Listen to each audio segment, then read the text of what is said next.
So at this point, nobody has any idea how this thing failed, and lots of people are giving lots of conjecture. But the moment that investigation turns from search and recovery to investigative, they're going to start asking those questions. And we're going to find out what happened. Right? There's a set amount of options as to what happened. It's a big one, but it's a set amount. And they're going to investigate every piece of it. But I think the important thing to remember,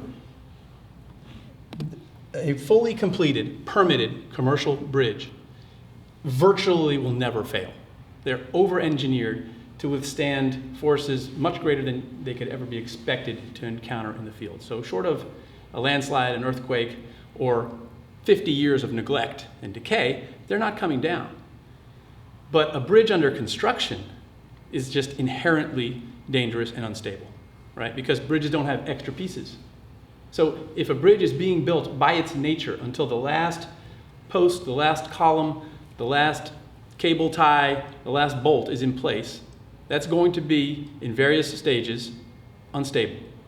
And so it's critical that at each stage along the way, there's a proper plan, properly executed, to keep it stabilized until that last piece is put in place. So that's what I think everybody's going to be looking at. We know that a completed bridge didn't collapse. We know that a bridge under construction collapsed. Right? And just from the pictures we see here, it's a massive structure, right? And they're wheeling it into place with these dollies. We know the columns didn't fail because they're still standing in every picture we've seen. And we know that the structure itself cracked and collapsed.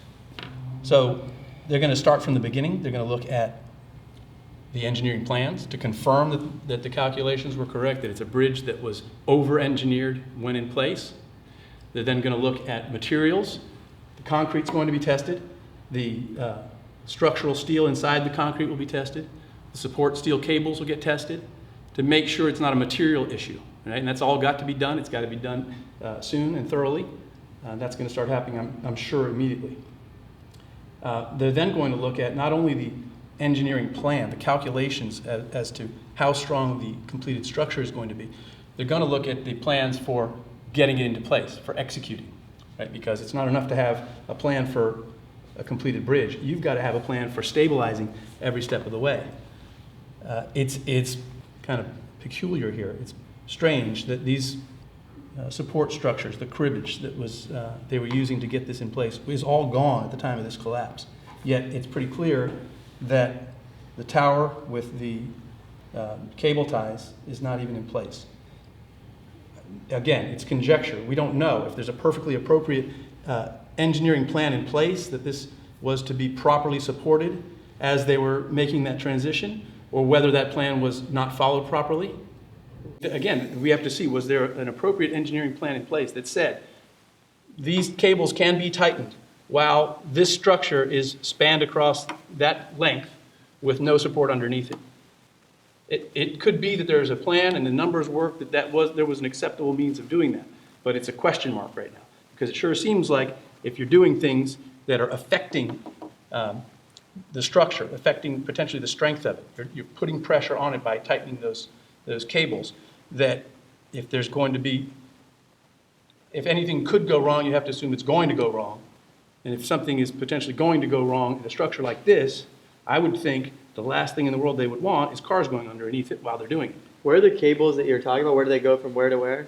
I'm assuming now that this is a post-tension system. I don't know for sure, but if so, if these little circles here would look to be the hole, so that you can imagine a cable running all the way along the length of that concrete beam. And on either end are mechanisms to tighten either a plate at the end with a nut, and you tighten those nuts, and the plates then press the concrete together, and it puts the concrete under compression. Putting concrete under compression makes concrete stronger. The cables are running through the concrete? Yes, right through the middle of it. The concrete's poured So you're around. saying the plan may require that they have support under the bridge when they tighten the cables. You don't know that now, but it could be the case. Who knows? It's kind of hard to imagine that they would have a plan that says you have to have support underneath there, and it just wasn't done. But it's all speculation until you see those plans and you find out who was doing what. And of course, that's the other thing. There's a general contractor involved, but you can be sure there are a number of subcontractors involved.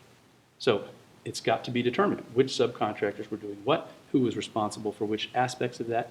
And it's going to be very tangled, and it's going to be a lot of finger pointing, I would bet.